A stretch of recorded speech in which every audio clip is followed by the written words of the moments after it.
Say, folks, if anybody has shown up to speak to the council, I'm going to ask that you sign up on the public sign-up sheet. If you want to speak to something that is on our agenda, please list that agenda item if you can, or describe it. We'll try and get you in the right place. And I'll leave that out there for a couple minutes. We'll come and get that shortly after the start of the meeting. After the Pledge of Allegiance, feel free to walk up anytime and sign up on it. But, councilors, it is 6:30, and so I will call the regular meeting of the Superior Common Council to order for May 1st, 2018. Please rise for the Pledge of Allegiance. I pledge allegiance to the flag of the United States of America and to the republic for which it stands, one nation, under God, indivisible, with liberty and justice for all. Will the clerk please call the roll? Councillor Olson? Here. Councillor Van Sickle? Here. Councillor Bender? Here. Councillor Sweeney is excused. Councillor Fennessy? Here. Councillor Elm? Here. Councillor Ludwig? Here. Councillor Sutherland? Here. Councillor Kern? Here. Councillor Dahlbeck? Here. Youth Councillor Hale? Here. Youth Councillor Levine? Here. Youth Councillor Newman? We have a quorum. Approval of the minutes for April 17th, 2018. We have a motion by Councillor Dahlbeck, second by Councillor Bender to approve the minutes. Is there discussion? Seeing none, all those in favor, please signify by saying aye. Aye. Those opposed say no. Motion carries. Do we not have minutes from last week? No. Okay, we'll get those next time. Public, I'll let you take us. Item 5.1 is a resolution introduced by the Plan Commission to vacate a portion of Ogden Avenue north of North 3rd Street. So we'll hear the public hearing first, and then this item will require action by the council.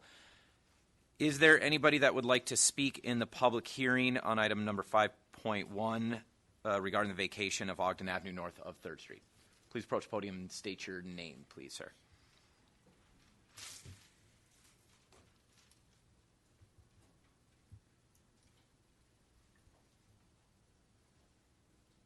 Hello, my name is Brian Shaver. There's a light you need to turn on to help you. Hello. My name is Brian Shaver. I'm the owner of the property where Pomp's Tire is at the north end of Ogden Avenue. Because of the traffic flow from our buildings and the positions, I was initially against the vacation of this, but Jason Cirk came over and helped us come up with a good plan with getting an easement through our neighbor's property so we can keep the commercial traffic flow in a safe area.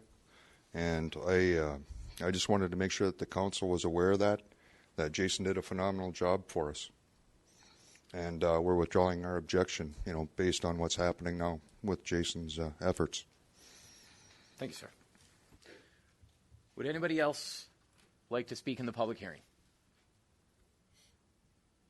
Would anybody else like to speak in the public hearing?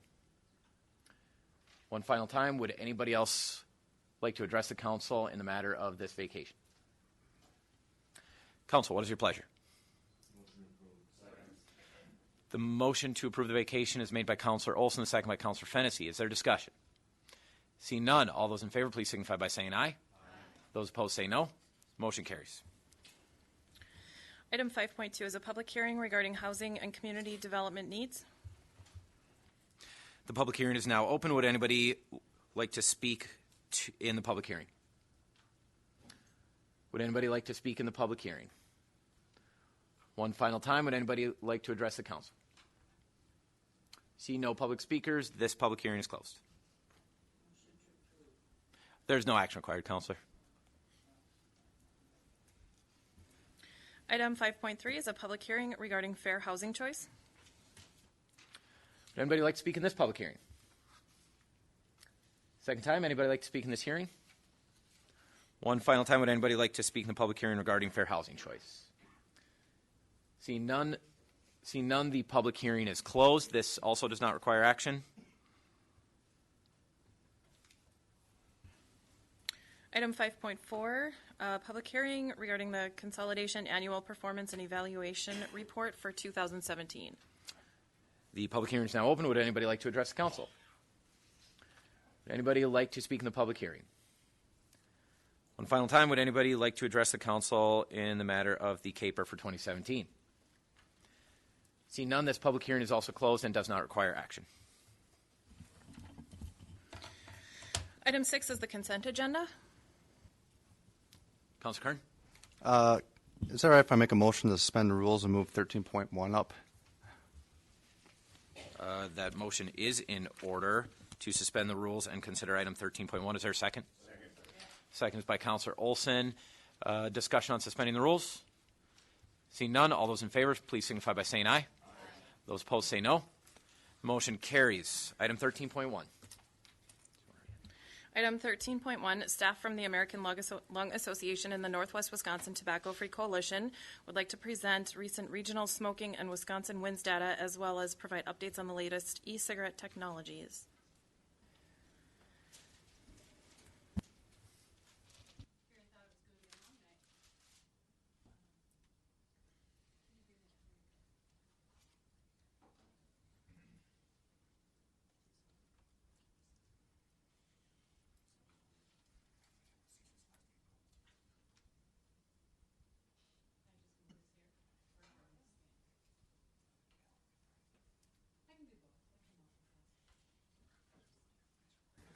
Got it. My name is Pat McCone. I am a regional senior director for the American Lung Association and live in Superior, Wisconsin. And yes, I evacuated. It's the question I've been asked most today. My staff person, Charmaine, actually I told her to leave and go to urgent care because she rolled her ankle, and I said, by the time they get to us, you'll be back. But I can do this. So I just want to remind folks that tobacco is still the #1 killer of Americans. 1,000 Americans a day die from tobacco products, and things are changing. So that's a map that kind of gives you the overall what's happening in our country, and specifically in the state of Wisconsin. We're at about 15 to 18% of tobacco use rates in Wisconsin. Some communities or some subgroups within the communities smoke at a higher rate. And we know for sure those with mental illness and substance use disorders smoke at some of the highest rates. Interestingly enough, those in opioid treatment have an 80% use of tobacco. There seems to be some connection between the receptors in that part of the brain. So, it hasn't held proportionately true across populations. So I want to talk a little bit about the coalition. We are funded by the state of Wisconsin to serve the northwestern portion of Wisconsin. We have a coalition that involves representation from Ashland, Bayfield, Douglas, and Sawyer counties, and we do compliance checks at tobacco stores, also in Washburn and Iron. I just want to show you we are out in the community educating. I think we have an important role to do in educating the community about what's happening around tobacco, engaging people in decision making on how we address the issue within their populations, within their communities, and again, providing education for healthcare providers. In northwestern Wisconsin actually has some of the highest rates of smoking during pregnancy. We also work on sustaining funding for the work across the state and have testified before Joint Finance over the last 6 years. We engage youth in a program called FACT, educating them about the issue, about the tobacco industry and what they can do and empower them to do. And actually, I think it's a really good example of engaging them in democracy. It's really cool to see kids learn about a topic, learn that laws can change behavior, and have their voices heard. So that is the program FACT. It's youth-driven. We actually have 2 groups in this part of Wisconsin, one in Northwestern High School and one also in Ashland. Again, it is funded by the health department out of the state, and the Ashland Middle School is our newest one. We want to talk a little bit about how tobacco is changing and what's happening with the young people's use of tobacco, because we know 90% of people that use tobacco start before age 21, and different products are on the uptake. And part of that is educating retailers about selling tobacco, and that's called Wisconsin Wins. We are provided a list of retail establishments in the region, and the state selects the list for us, and we go out with underage youth and attempt to purchase tobacco products. It's science-based. There's no attempt to trick. There's no costumes or beards or fake mustaches or anything like that that goes on. If anything, these kids have never purchased tobacco, and they're pretty nervous to even go in and ask. They don't have fake IDs. It's just all on our products being sold to youth. And in 2017, we made 193 attempts. We didn't get into every place. Some were far out in the woods and not open. Some were establishments that youth didn't feel safe going into, like a small bar. Kids don't usually walk into those, so they could decline that they go in. We had 100. The good news is 132 passed that check, but the bad news is that we had 12 stores sell to minors. They're provided a letter within 48 hours of whether or not they passed the compliance check and whether or not they failed. We work with law enforcement in each community, whoever the licensing holder is. If it's the county or the city, we give them a heads up that we're going to be out there and also let them know if sales are made. It's up to that jurisdiction whether they prosecute it or not, and in most cases, they do. So this is where the tobacco industry has really shifted their marketing of products. We refer to it as a power wall. After the master tobacco settlement, after the lawsuit, there were restrictions, no more billboards, no more TV ads, no more magazines targeted at youth. So the vast majority of marketing dollars actually are spent at what we call point of sale. And so we are also taking on monitoring what those points of sale are looking like and how they're changing. And if you haven't gone in lately and looked at a power wall, you should. Don't just swipe at the pump and think. That's what most people do, and they say, I never saw that. Well, I make a point of going into our local gas stations at least weekly and taking a look at how the products are changing. And next. And here are how they are changing with youth. Those little cigars and cigarillos, the sweet ones, and you notice they're 2 for $1.49. We have e-cigarettes, e-juice, flavored chewing tobacco and flavored spit tobacco and snus. So there are a lot of options to choose from and delivery systems that the tobacco industry is addressing to our young people. So one that we're very concerned about, and I'm sure if you haven't heard it in the news lately, you will. It's continuing to grow. It's called a Juul, and I do have one along. It looks like if you see the far right picture, that's how it is charged. It's charged within a jump drive, and it looks like a USB jump drive. It looks just like that. Juul has taken over, I think the next slide shows the market share that they've gotten with young people. Over 54% of market share is now in Juul's hands. I also cover Minnesota, North and South Dakota, and Iowa in my work. And a month ago, Minnesota put out their report, and for the first time in 17 years, tobacco use among youth has risen. For the first time in 17 years, and this is the product and the products where that's happened. We do have a Facebook page. Doesn't everybody? It's like we have a website, a Facebook page. But we do, the really cool thing about being connected with the state on this is we get great resources. And one of those is a fact sheet on Juul that we are providing to you with our contact information on the back. Someone's going to pass these out. And I do want to grab that Juul. My Vanna is not here. And pass it around. It's just a small device. We ordered this online. Juul is actually a noun and a verb. Kids use it as juuling, that they're juuling. They're not vaping. I just came back from a national conference that the research on this shows this delivery system almost exactly mirrors a combustible cigarette on the delivery of nicotine. The amount of nicotine and the time it gets to the brain is really unbelievable for a mechanical device. I just say I am concerned about this next generation. These are developing brains, Nicotine has an impact on developing brains. And I think this week in the news, 68% of youth reported that are using Juul don't even realize it has nicotine in it. So a cartridge of Juul is equal to a pack of cigarettes. And again, it looks like a jump drive. You just plug it into your computer, it charges it. There's actually Juul clothing, it can slide up your sleeve. You can Juul in class and no one even knows you're doing it.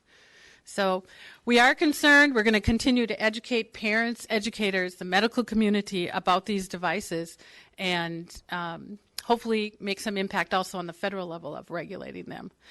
So I believe that's the last slide. Again, I'm the substitute. That's me, Pat McCone, and Charmaine Swan. Charmaine is based in Ashland.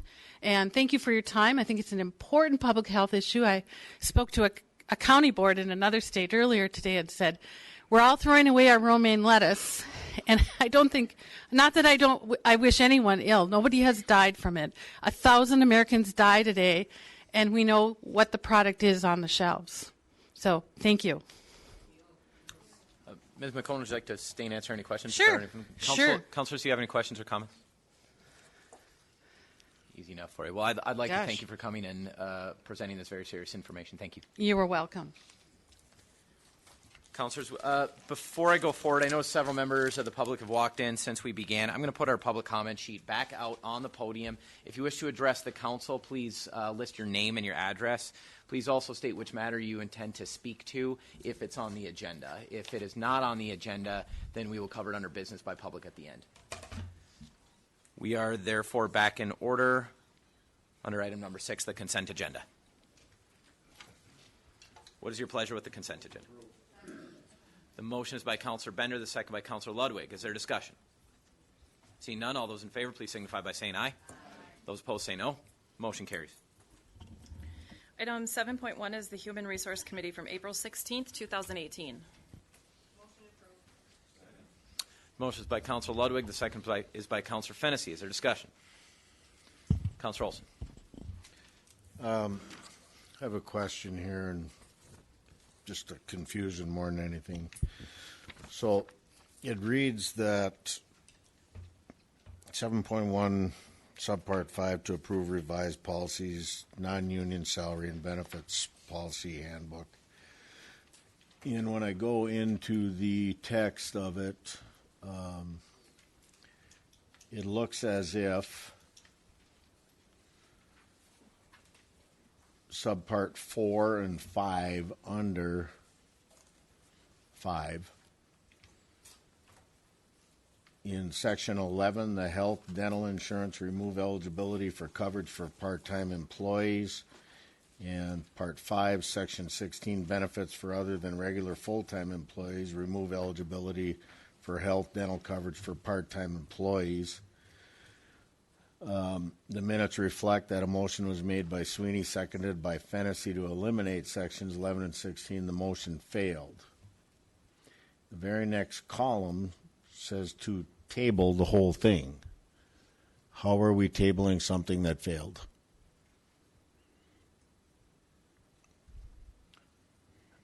Cami or Councillor Ludwig, I believe you were the chair at the time. My memory, and I don't know that it's perfect, is that they tabled the balance of the items. Is that correct? So the first part failed, and then they tabled the balance of those items that were being considered. But they're listed as 5A, 4, and 5. And then the request was for the HR director to come back with information on other employees, what other employers do for part-time insurance. The motion failed, and then you're allowing it to go back. You tabled. You approved to table something that a motion failed? It was my recollection that they referred it to the next HRC meeting. The information regarding Section 4 and all the information related to the eliminating part-time health insurance. But they approved the balance of what was being proposed, which is under Section 5B and Section 11A. Section 11A only refers to seasonal employees, not part-time employees. So I'm still reading that a motion failed to eliminate sections 11, and in the highlighted area right above it, in whatever that slash lettering is, excuse my ignorance here, it says section 11, what it was, and it failed. Then it says section 16, and it failed. And then the next paragraph, it says you approved the table. Why would you table a failed motion? I don't know how to answer your question. Are you looking at what I'm talking to?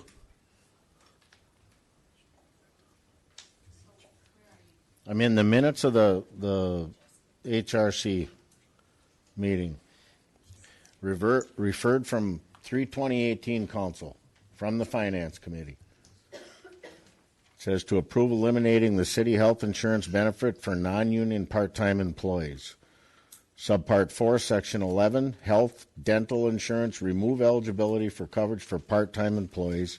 Subpart 5, Section 16, benefits for other than regular full-time employees.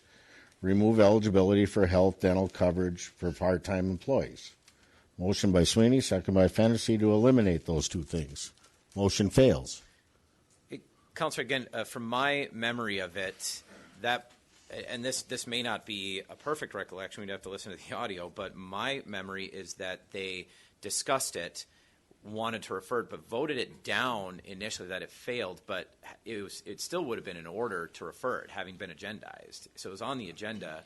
A different motion to refer, even after it failed, would have been in order to just discuss it again. But of course, that would have been the business of the chair and the committee. Councilor Ludwig, do you want to address it further? I do. My recollection, I'd have to go back to the agenda as far as the items, but there were several items under that, and I do know, I don't remember what part failed, but I do remember the part with the insurance for the part-time employees, both the health and the dental insurance.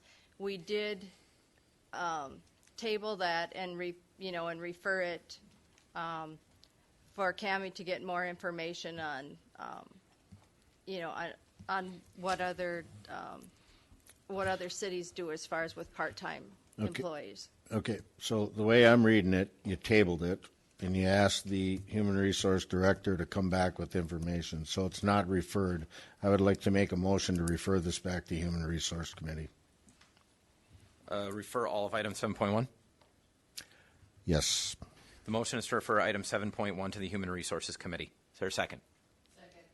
The motion is by Councillor Olson, second by Councillor Dahlbeck to refer item 7.1 to the Human Resources Committee. Is there discussion? Seeing none, all those in favor, please signify by saying aye. Aye. Those opposed say no. Motion carries. Item 7.2 is the Planning Commission from April 18th, 2018. Is there a second to the motion? Second. Motion is by Councillor Fennessy. The motion is by Councillor Fennessy. The second is by Councillor Olson. Is there discussion? Seeing none, all those in favor, please signify by saying aye. Those opposed say no. Motion carries. Item 8.1, City Clerk Kalan is recommending approval of miscellaneous licenses. Motion is by Councillor Dahlbeck, the second by Councillor Bender. Is there discussion? Seeing none, all those in favor, please signify by saying aye. Those opposed say no. Motion carries. Item 8.2, Planning Director Cirque is recommending approval of land sale request at 1927 Ohio Street to Harbor View Homes LLC in the amount of $19,000. Sorry, who made the motion? Councillor Dahlbeck made the motion. Councillor Elm made the second. Is there discussion? Seeing none, all those in favor, please signify by saying aye. Those opposed say no. Motion carries. Just a minute, Councillor.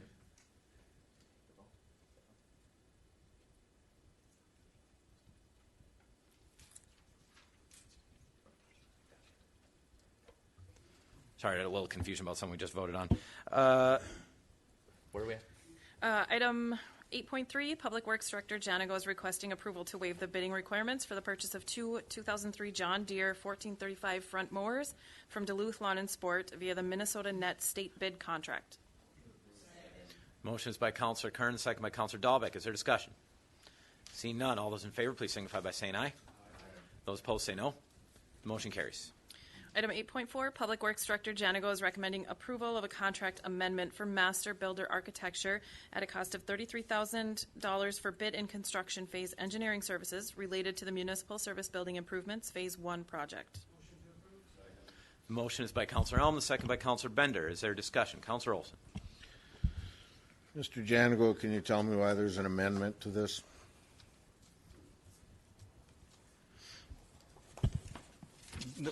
This is an amendment to the original design contract that the council approved last year sometime. And so rather than write a new contract, we're just amending his existing design contract, adding this language and extending the contract through the construction phase of the project. The dollar amount didn't change? The dollar amount is higher than what was originally what they had originally speculated. Based on a bid before design, he said it might cost about this. We threw that into the original documentation. Now we added the bid phase in there, and then the construction phase. So it's higher than what we had talked about. I want to say 8 months ago, a year ago, something like that. So that's why it's coming back before the council. Good, thank you. Further discussion? Seeing none, all those in favor, please signify by saying aye. Those opposed say no. The motion carries. Item 10.1. Actually, I'd like to interrupt for business by the mayor. I just wanted to take a couple of minutes, councilors, or not even a couple of minutes, to say a few things that many of you have heard me say in public. Obviously, we had a very significant disaster here in Superior on Thursday, and it's been a situation that has really been ongoing since that time. It was a very serious and dangerous situation for our community and required a great deal of participation support from the entire city, particularly from a lot of people in this room, especially those leaders within our emergency services personnel, first responders of multiple agencies, both public and private, across the Twin Ports. And it really required a great deal of leadership. Many of those people are in this room. I want to say to you, this is the first time I've had you together since that incident. I want to thank President Kern for coming down to the incident command during that day. He asked very directly what he could do to help, and I asked him to reach out to you to help me communicate with the public the importance of following the evacuation order and the importance of making sure that as a community we evacuated in a safe and orderly way to minimize any further risk to the public. For those of you that did that, thank you. I really believe that you contributed to the safety of this entire community. But really, I want to say one more time from this seat here, thank you to the entire city of Superior and our neighbors who pulled together in a situation that we had hoped to never face, that really we're finding out no community has ever faced. This is quite possibly the most significant refinery disaster that we know of, that I know of so far in the couple of days, and I haven't done a lot of research, but this was a very, very significant disaster. It required not just our entire community, but the support of our friends and neighbors from all around us. All of you showed up that day, and I appreciate it, and I think it ended up saving a lot of lives. So thank you. Business by councilors. Item 10.1, Council President Kern and Council Vice President Fennessy are submitting the 2018 to 2019 committee appointments. Is there a motion to approve? Motion to approve. Motion is by Councilor Dahlbeck, second by Councilor Sutherland. Is there discussion? Councilor Dahlbeck, your light is on. Has to work on it. Councilor Dahlbeck. Oh, excuse. Is there discussion? Seeing none, all those in favor, please signify by saying aye. Those opposed say no. Motion carries. Item 10.2 is a request by Councilor Bender to reconsider the vote taken and failed by roll call vote at there's a typo here, it should be April 24th, 2018 council meeting to accept the low bids and award the HVAC and plumbing contracts for the fire headquarters project to KBK Services, Inc. Is that still your motion, Councilor? Sure. Is there a second? The motion is by Councilor Bender, the second by Councilor Dahlbeck to reconsider. Councilors, how I'd like to carry out the motion to reconsider. We will take the motion to reconsider And then if that passes, if that carries, we will then have an active motion as though this were just still on the floor a week ago, just to speed up the process a little bit. So the motion then is to reconsider and approve awarding the contracts to KBK Services. I'm sorry, Councilor Olson. Due to my position with the Labor's International Union of North America and Labor's Local 1091, I will recuse myself from any discussion with this matter. You are recused. Thank you, Councilor. Councilor Sutherland. I will be recusing myself from my position with Labor 1081 in Lyuna. You are recused. Thank you, Councilor.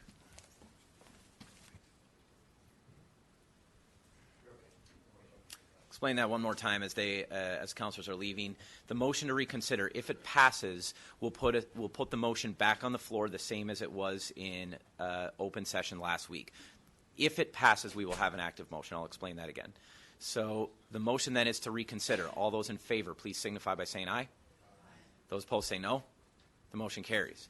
Councilors, the motion then is to approve awarding the bids that you see listed in the agenda to KBK Services. We have public comment. As usual, I would like to take the public comment first if there's no objection. Seeing none. Members of the public, before I begin calling your names, those of you that signed up on this issue, I want to remind you of our rules for public comment. These are written in our city ordinances. You will have 3 minutes to speak and no more than 3 minutes. I want to remind you that that is a very firm time limit, and I will have to cut you off at 3 minutes. So I'll try to give you a warning at about 15 seconds out to wrap up your comments. The council will not respond until everybody in the public has had a chance to speak that wants to, and then afterwards we will proceed into council discussion. I want to remind you to refrain from personal attacks directly at anybody really, members of the council, the public, myself, but otherwise we will move forward with public comment. The first, usually call that way Jeff Gursky. As you approach the podium, please state your name and address for us, please. I am Jeff Gursky from Maple, Wisconsin, 4722 South County Road F. I appreciate this time to speak. I know you guys have a hard decision in front of you. I know you've been given quite a bit of information, but I got to ask a couple things. One, do you have any idea what KBK employees are making an hour? Well, I can tell you what, it isn't what the local guys here are making. This is the same slippery slope. The whole reason why they started prevailing wage. You won't have out-of-town contractors coming in low bidding the locals. And I'm kind of ashamed that Superior's doing their best to keep that out, and I appreciate that. Unfortunately, that's not true. And another thing you look at, too, as far as being a responsible contractor, I consider a responsible contractor one that pays employees full benefits for family health coverage, has insurance plans that cover you when you're retired at a decent wage, a living wage. Them are some of the things that I believe they should have looked at when looking at a responsible contractor. The only thing that they're going to leave is tire marks on the way back to Ashland, taking this money away from the local community, local merchandise, all that type of stuff. So please, hopefully you can take that into somewhat consideration and you have somewhat of an idea what that's about. Thank you. Thank you. Andy Campo.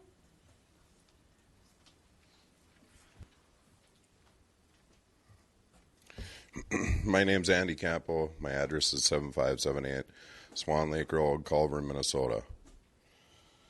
I just want to start by thanking the mayor tonight and all of you for handling the emergency situation with Husky Oil. This last week, that was a tragedy that hit a lot of people deep, that hit home to a lot of us. So thank you in the way that you handled that. Second, I'd like to just say that you have all been given the facts. All the councilors have been given the facts. I know that. So at this time, it's up to you to uphold that responsible bidders ordinance that was voted in unanimously by the councilors. If you don't You have failed the taxpayers and the businesses of this great city. That's all at this time. Thank you. Thank you, sir. Tim Andrew.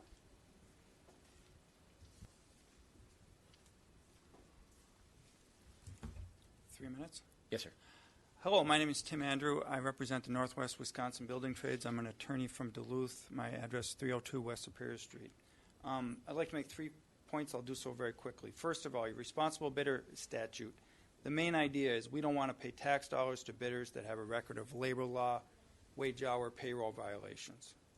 Included within that ordinance specifically gives the council the discretion to determine who is a labor law violator and who isn't. And I submit to you that you should use that discretion to separate the severe violators from all others. With respect to KBK and Tri-State, they're one and the same. I sent you an April 23rd email that laid all this out. KBK and Tri-State merged in 2014. They've both always been owned by the Cotney family. Tri-State was incorporated in 1975, KBK in 1978. The KBK website currently brags that KBK is a third-generation contractor. It says the company started a one-man plumbing shop in the 1940s and has grown into a large multi-state commercial contractor. Over the years, KBK has developed relationships that have lasted over 50 years. The point here is they can't, on the one hand, brag about the prior iterations of their company and then disclaim the baggage they have from Tri-State days. I was personally involved with the Tri-State organizing campaign in 1995 and 1996. At that time, in response to union employees trying to form a union in their job site, KBK assaulted employees, discharged employees, interrogated employees, surveilled employees, falsely accused them of union activity, told them they would lay them off if they voted union. You get the picture. That's how they responded to a union organizing campaign. That's Chris Cotney was part of that. Chris Cotney was part of that management team. Ken Cotney was part of that management team. I was there. I've represented labor unions in northeast Minnesota and northwest Wisconsin for 25 years. I've never seen a case like Tri-State Mechanical, KBK. They've also had wage hour violations as set forth in my email that misclassified employees, and the state ended up suing them in 1996 for $290,000 in back wages. Finally, the parents of Chris Cotney, Ken and Joanne Cotney, both did time in prison for tax fraud violations. And imagine the situation those employees were in when they had to make a choice between do they go along with the employer's tax fraud scheme or do they keep their job. That's the family, that's the KBK family, its record as how they've treated employees. You have this ordinance that tries to get to that point. We're going to separate the bad labor law violators from all others. And I would submit to you that it would be difficult to find a worse labor law violator than the KBK Tri-State history as I laid out to you in that April 23rd email. Thank you, sir. Thank you very much for your time. There's a motion by Councilor Bender, a second by Councilor Kern to suspend the rules to allow more time to Mr. Andrews. Is there discussion? Seeing none, all those in favor, please signify by saying aye. Those opposed say no. The motion carries. You may continue, sir. Well, thank you very much. I was in a bit of a hurry to try to finish within 3 minutes. But like I said, I was part of representing Sheet Metal Local 10 and Plumbers and Pipefitters Local 11 back in 1995 and 1996. And the National Labor, the folks were trying to form a union. They went to an election. And in response to that organizing campaign, that's when the rash of horribles came in from Tri-State Mechanical. And people lost their jobs. People were assaulted. People had to find work elsewhere. And KBK was ordered to pay back pay, ordered to offer reinstatement to those folks, and ordered to bargain with the unions, even though the unions at one point had majority support amongst those employees. They ultimately lost the election because of the unfair labor practices. But the labor board found that they were such severe violations, they ordered Tri-State Mechanical to bargain a contract with the unions, even though they lost the election because of the severity of those unfair labor practices. The other thing I spoke to briefly, but I'd like to comment a little bit more on, is that the wage hour violations. That's the original reason why the KBK tri-state employees came to the unions, is they were sick of being sent to prevailing wage jobs and being misclassified and being underpaid. And so they went to the unions. They also went to the state. And that's when the state ultimately had to sue KBK Tri-State Mechanical for $290,000 in back wages. And I submitted to you some attachments to my email.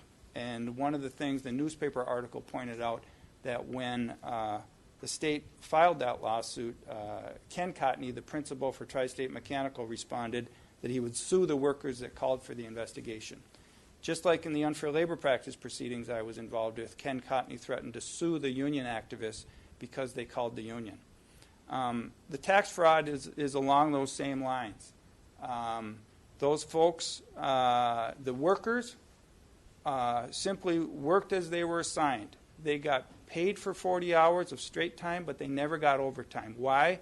Because the Cotneys gave them a separate check that they pretended was reimbursement of tools or supplies or something like that. That check represented straight time hours, not time and a half hours. So the employees had to buy into this scheme to defraud the federal government in order for their employer to save on payroll tax withholdings, unemployment withholdings, workers' comp withholdings, putting those folks in a terrible position. Part of the material I provided to you was a quote from an employee of the Cotneys at that time saying he had to take out a second mortgage on his house to pay that tax liability. That's the kind of treatment that these folks had. So that's my firsthand experience. I've lost some hair since I represented Local 10 and Local 11 in the mid-'90s, but that's what I saw from the Cotney family. The other thing I would add is Tri-State and KBK merged. With all due respect to your city attorney, he told you that Tri-State dissolved or was absorbed 35 or 40 years ago. In fact, they merged with KBK in 2014. They were an ongoing entity prior to that time. When I was involved in the Tri-State organizing campaign, they also had this entity, KBK, and the employees told us that they occasionally worked under the KBK name, and they mostly worked under the Tri-State name. After Tri-State had the baggage that I've described, that obviously reversed, and KBK picked up that business. And again, Tri-State continued as an ongoing entity until 2014, until it merged with KBK. And I provided those Secretary of State records to each of you. So, I mean, that's the history. Your statute or your ordinance, the main idea, again, is you don't want to use tax dollars, you don't want to pay tax dollars to contractors that have a record of treating employees like KBK has treated their employees, like KBK Tri-State, the Cotneys have treated employees. And it also, I'd just like to stress, Section 2-468 of your ordinance says what constitutes a responsible bidder requires exercise of discretion by the city council, by the mayor. And I'd just like to close by pointing out your job is to exercise that discretion. A contractor might have had an OSHA violation, or a contractor might have had some other issue. A union contractor might have owed fringe benefits at one point. And that might technically trigger the ordinance. But your job is to exercise discretion and say, what is the purpose of the ordinance? Who are the severe violators? Why do we not want to award those contractors when they have a record of treating those employees that way? And I would submit to you that KBK is unparalleled. The KBK Cotney Tri-State is unparalleled in the way they've treated their employees. And in my 25 years of representing labor unions, I never saw anything again like I did from the Cotney family. So I'll close with that. Thank you very much for the extra time. Thank you, sir. We have no. Would anybody else from the public like to address the council on this issue? Councilors, the motion on the floor is to accept the low bids and award the HVAC and plumbing contracts for Fire Headquarters project to KBK Services Incorporated. Discussion. Councilor Bender. Yes. Excuse me, got a frog in my throat. I was asked if I would bring this back because it takes somebody who voted against it, or who voted to not allow KBK to be a responsible bidder. And I was asked to do that because I have been told that unless this passes, this could cost up to $250,000 more for everything to be rebid. And I am the president of the Superior Federation of Labor, and I hate being backed into a corner. And this stinks. The whole thing stinks. Further discussion. Councilor Dalbeck. Well, sometimes we have to do things that are very hard to do, and this is one of the hardest things I think I've had to do since I've been a city councilor. Thank you. Further discussion. Councilor Vensick. I would add this has been really tough, and Local 10, Local 11, Local 361, you'll hear us talk local a lot of the time, and here we are. Here we are in May Day, right? It's difficult to say, and I echo what you say, Councilor Bender. It's difficult to say, well, we got to build our firefighters a hall, right? But at the same time, we're sacrificing the integrity of that project. And I feel like here we are sitting right in front of our firefighters, openly disregarding their wishes. I'm sorry. I'm sorry this is going to go forward. Further discussion. Seeing none, all those in favor of the motion, please signify by saying aye. Those opposed say no. The motion carries.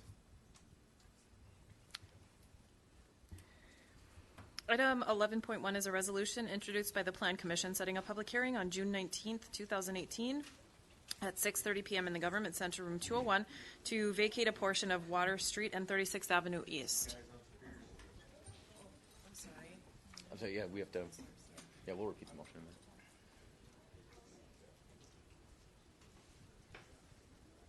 I mean, no, Councilor Sullivan.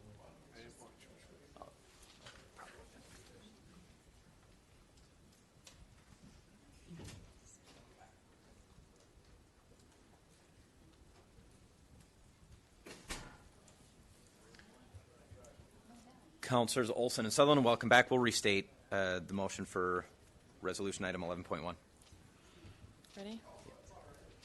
Item 11.1 is a resolution introduced by the Plan Commission setting a public hearing on June 19th, 2018 at 6:30 in the Government Center, Room 201, to vacate a portion of Water Street and 36th Avenue East.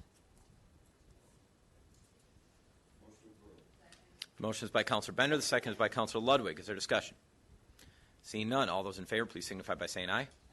Those opposed say no. Motion carries. Item 11.2 is a resolution introduced by the Plan Commission setting a public hearing on June 19th, 2018 at 6:30 p.m. in the Government Center, Room 201, to vacate a portion of North 57th Street and area alleys. Motion is by Councilor Dalbeck. The second by Councilor Bender. Is there discussion? Seeing none, all those in favor, please signify by saying aye. Aye. Those opposed say no. Motion carries. Item 12.1 is an ordinance introduced by the Common Council of the City of Superior, amending City Code Chapter 112, Traffic Code Schedule J, Disabled Parking Zones, by adding 1711 Cumming Avenue on both sides. The motion is by Councilor Elm. The second is by Councilor Ludwig. Discussion. Seeing none, all those in favor, please signify by saying aye. Those opposed say no. Motion carries. Item 12.2 is an ordinance introduced by the Public Works Department of the City of Superior. Oh, excuse me, that's a typo. The Public Works Department amending City Code Chapter 112. That's not a typo. My apologies. Traffic Code Schedule J, Disabled Parking Zones, by removing signage at 1218 John Avenue on both sides. Motion is by Councilor Bender, second by Councilor Dalbeck. Is there discussion? Seeing none, all those in favor, please signify by saying aye. Those opposed say no. Motion carries. Before we go forward, councilors, we do have some more business by the public, people that would like to speak. But before I do that, Councilor Sutherland, you had asked to speak during business by councilors, and I'm sorry I forgot you. Would you like to speak now? Squared there.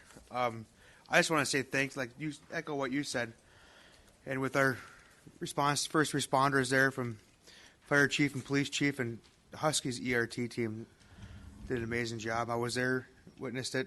It was chaotic, and you guys were amazing. And I don't think we can give you enough thank yous for what you guys have done. So thank you very much. And I'm speaking for a lot of people, a lot of coworkers that kept their cool. And Mary did a great job telling the city what to do there. And then I don't know, it was chaos, but we did a really good job. And you guys did an amazing job, and I can't thank you enough. So thank you. Thank you, Councilor. Councilor Dahlbeck. I was asked by several people, in fact, 50 or more, to shake your hand and shake everybody's hand and tell you what a hell of a job you did. Thank you. Thank you, Councilor. Further discussion? I'm sorry. Is there any more business by councilors that I missed before? Okay, we have a number of people signed up to speak under business by public. I'll just briefly restate the rules. Again, it is a 3-minute time limit set in ordinance unless the council, as you saw, makes a motion to extend that. But unless they do, I will be enforcing very strictly a 3-minute time limit. That said, there you go. Pat Farrell. As you approach the podium, please state your name and your address. And since these items are not agendized, I believe the council will appreciate us stating what you'd like to speak about in first sentence. And a reminder, councilors, we will not be able to question the public or engage in discussion as nothing else is on the agenda. Please. Hi, thank you. My name is Pat Farrell. My address is 2316 Wilkins Avenue, Duluth. I am speaking about the Husky accident last week. I'm not a resident of Superior, but only due to the vagaries of wind, speed, and direction, I was not downwind of the toxic plume. I appreciate your concern for the public health and safety, but I want to emphasize that the risk to the public is not over, and I think it's our duty to tell the public what that risk is. I'm speaking as a cancer survivor, as a soil professor, and as a member of the Twin Ports community. And I'd like to read a statement by Dr. Steven Sternberg, who is a local chemical engineer, who is a specialist in airborne pollution and atmospheric chemistry. And he is submitting this to the paper, so hopefully it will be available to the public. But I'd like to read it to you so that you have this knowledge and to give you his name as someone that you can consult as an expert on this topic for moving forward with keeping the public safe. This is from Steve. Many people are wise to be concerned about the after effects of the Husky refinery fire. The fire is said to have included the asphaltene fractions of oil. This fraction includes the heaviest, largest, and most complex molecules contained in crude oil. Asphaltenes include a class of chemicals called polycyclic aromatic hydrocarbons, PAHs. Many compounds in this class are known to be carcinogenic. They also affect heart and lungs, gastrointestinal tract, skin, and eyes. When PAHs are burned in an uncontrolled manner, such as in the Husky fire, they will not fully burn into carbon dioxide and water. Rather, they will create many new compounds that may be as toxic or more toxic than the original. The fire released a plume of the vaporized original and partially burned materials. It lofted these substances high into the air, and the wind carried them downwind. The transport of these compounds ends when they react in the atmosphere to form carbon dioxide and water. That occurs over weeks, faster if it's warm and sunny, or they can adhere to other particles in the air, rain, pollen, dirt, and fall to the ground where they land on either soil or water. 15 seconds, please. I hope somebody would like to hear the rest of this and could make a motion that I continue to read this. Thank you. Motion, Councilor Bender, is it to continue the statement or in? Okay. Thank you. Is motion second, Bender and Ludwig? Is there discussion? See none. All those in favor, please signify by saying aye. Those opposed, say no. Motion carries. Please continue. Thank you. The material that lands on the soil most likely stay there until it's broken down by sunlight and microorganisms, which takes about 1 year. The part that lands in waterways will be washed downstream and eventually deposited in lake sediments, where it will also take about 1 year to be destroyed. Note that there will be some small fraction of these substances that will not be destroyed and will linger for much longer times. Substances on or in the soil or sediments may be taken in by plants, where they could potentially enter the food chain for people, animals, or fish. The harm to humans and animals occurs when these substances are taken into the body. The harm to an individual depends on the length of exposure, the amount of exposure, and the habits of the person. PAHs cause more harm to people who are exposed to them regularly. They're much less harmful when it's a short-term exposure. The harm is also proportional to the amount of material taken into the body with all routes: breathing, eating, skin contact, adding to the overall dose. Certain groups of people will, in general, be more likely to be harmed: children, elderly, smokers, and refinery workers. The threat from inhalation has passed. The threat from skin contact and ingestion can be countered by choosing actions that would avoid these exposures. Do not eat food grown in soil from the fallout zone for a year. Avoid contact with the soil and water in the area. Playing children are most likely to have such exposures.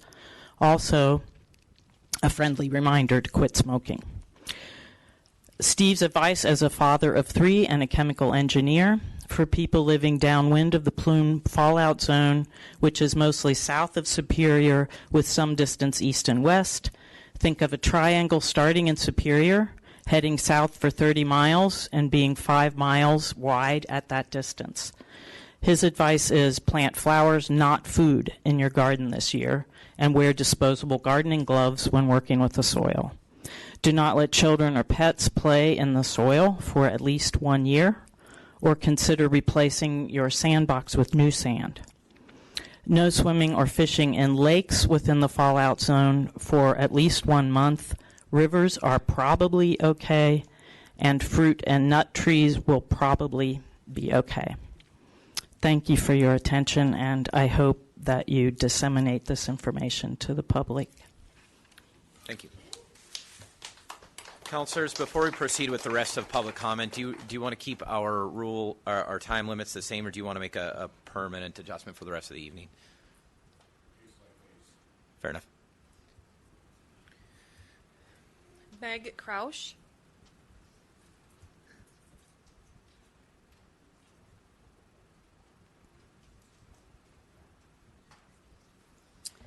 Hi, my name is Meg Krausch. I reside at 2021 Baxter Avenue.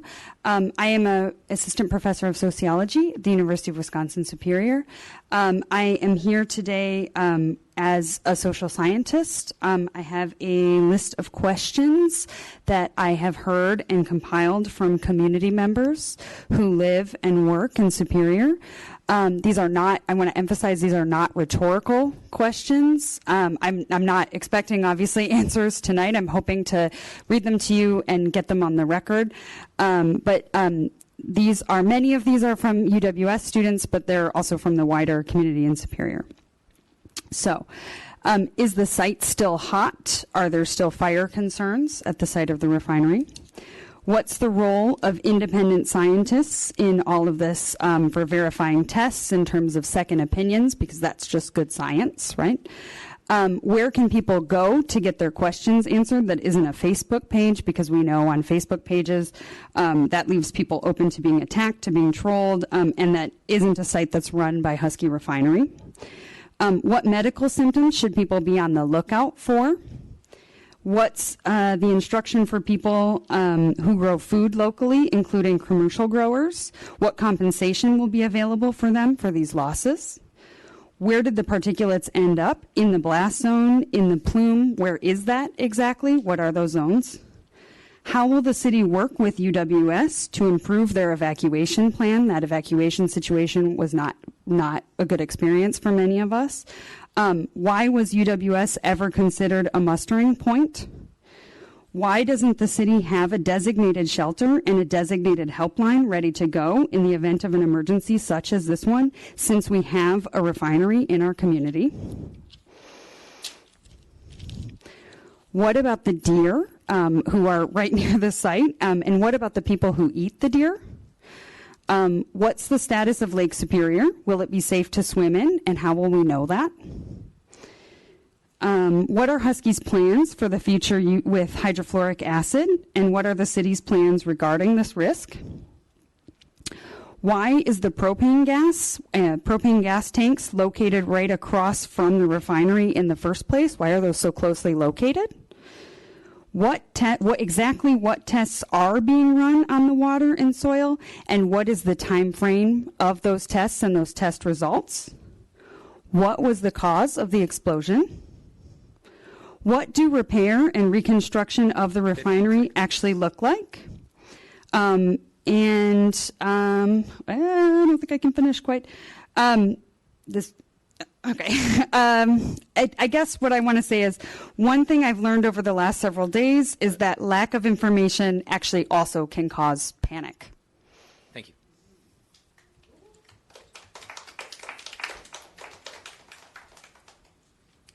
Renee Goodrith.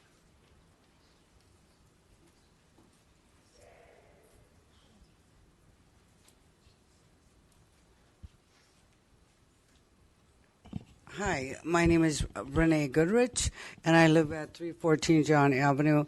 I'm a local resident here in Superior, and I'm a mother of, and also a grandmother. And I watched this disaster happen off my back porch.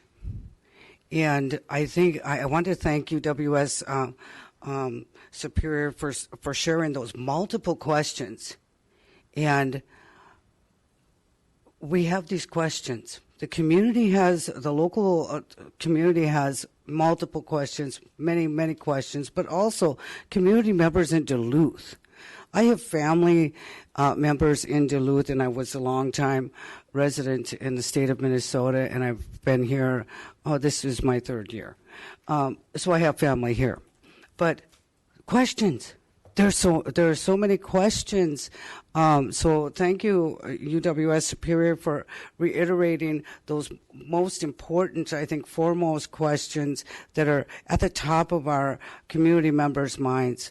I watched this tragedy, this scary thing happen, off my back porch, and the other point UWS made that was really well is that there wasn't a designated place to go where you're going to get the exact information. People were scrambling around trying to get information from the mainstream media, from the news coverage, and also from Facebook. There was the National Weather Station that covered some of the emergency, but we were scrambling around in our local community here, about 10 blocks away, and helping family members go to a local church for evac. There was 20 family members that went there across the street. It was on 19th and John Avenue. At the local church there. But the local church was within this evac zone. So that was a little puzzling, and that was confusing. So with that is an excellent example of this, the communication that was put out here to local community in Superior, and also the communication that was put out there to community members in Duluth. And I don't feel that, and I would turn around, and a lot of people were not evacuating. I guess the number was only like 27 people actually went over to Duluth to the deck, but it was this communication piece and this lack of transparency of the real threat that was there. And I think that is dangerous in itself also. I understand we don't want to cause panic, and we make a judgment call there. So thank you for listening to me.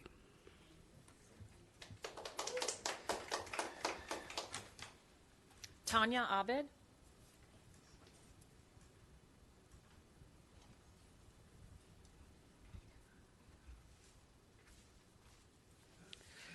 Bonjour, my name is Tanya Abed. My address is 314 John Avenue here in Superior, my temporary address.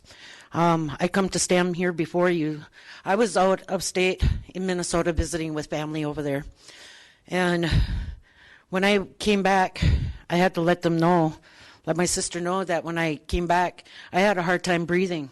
It felt like I was beat up from the inside out in my lungs from what has been happening over here with the refinery, with the explosion. Like one of the ladies here had all these questions from UWS. Those are the same kind of questions that my families back home have also. Was it going to float towards them, and are they going to feel the same way that I had, and all those types of things, the health issues.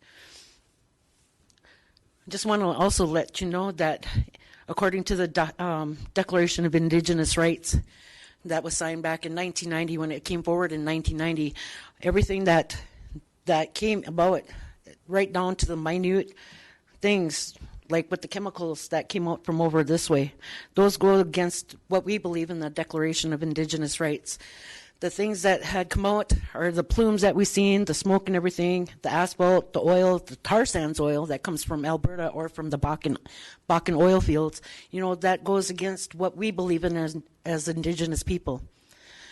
History has proven to us through boarding schools and the assimilation processes for the Indigenous people, the brainwashing that has been going on there, made them go against the Declaration of Indigenous Rights. And that's one point that I want to bring out to you all, that there are people who still believe in their ways and practice their ways. They practice their usufructory rights in those what's spelled out in the treaties there for us.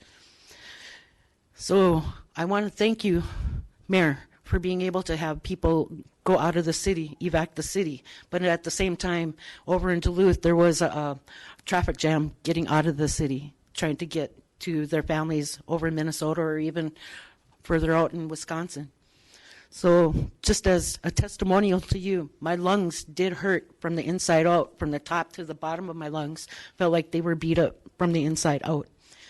So, miigwech to all of you, and thank you for your help on this. Thank you. Crow Adams.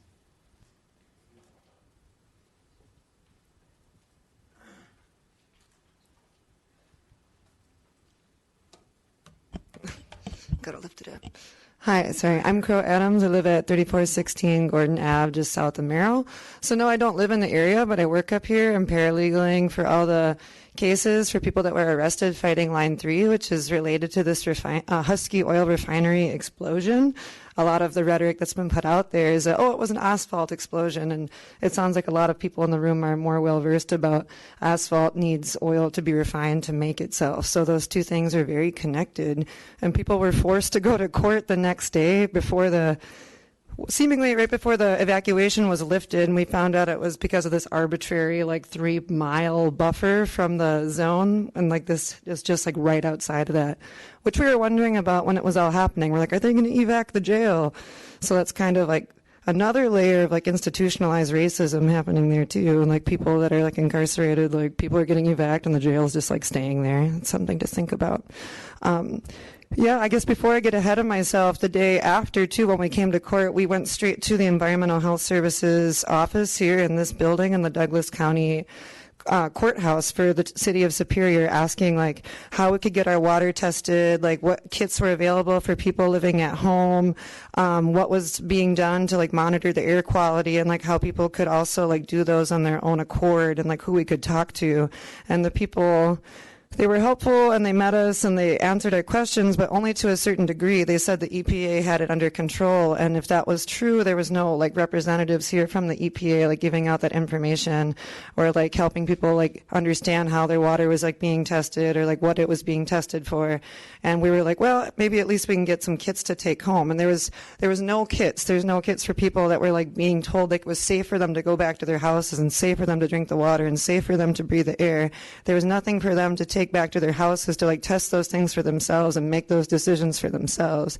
It's one thing to have a declaration of safety and tell people that they can go be in a space and it will be okay. And it's another thing for people to be given the resources to also like make those decisions for themselves. And if they can't, find a way so that the community can come together to help find these people like extra housing, alternative water, alternative, I don't know how you find alternative air. And I guess I don't mean to sound like attacking, like I want to figure out like what can we do? Like all these questions, once again, that people have brought up before me were like very well laid out, and like some of them very simple and some of them very straightforward, and some of them should be answered like right away. And in conjunction with that, I guess during the evac process, myself and comrades, like water protectors, some of who were forced to have court, and some that were just in the area, we were in the evac zone. Thank you. Trying to help people figure out where to go. And like if you weren't like, because we're trained, a lot of us were trained medics, and we were turned away at these evac sites. They're like Red Cross certified people only. We're like, well, we're certified medics. We're like, can we help? And they said no. And we were confused if that was because they were trying to control the rhetoric. Thank you very much. I'll just finish up really quickly. So I guess I'm sorry, we have to cut it off at 3 minutes. That's okay. a hard rule. Thanks so much. We just want to figure out how we can help people. And Husky Whale Refinery just had been fined $1 million and charged with 10 charges in Saskatchewan that span 3 provinces. Thanks for your time. So we should look into that and work together to help our community. Is there anyone else that would like to address the public? Seeing none, we have no further business for the council. We are therefore adjourned. Thank you, councilors.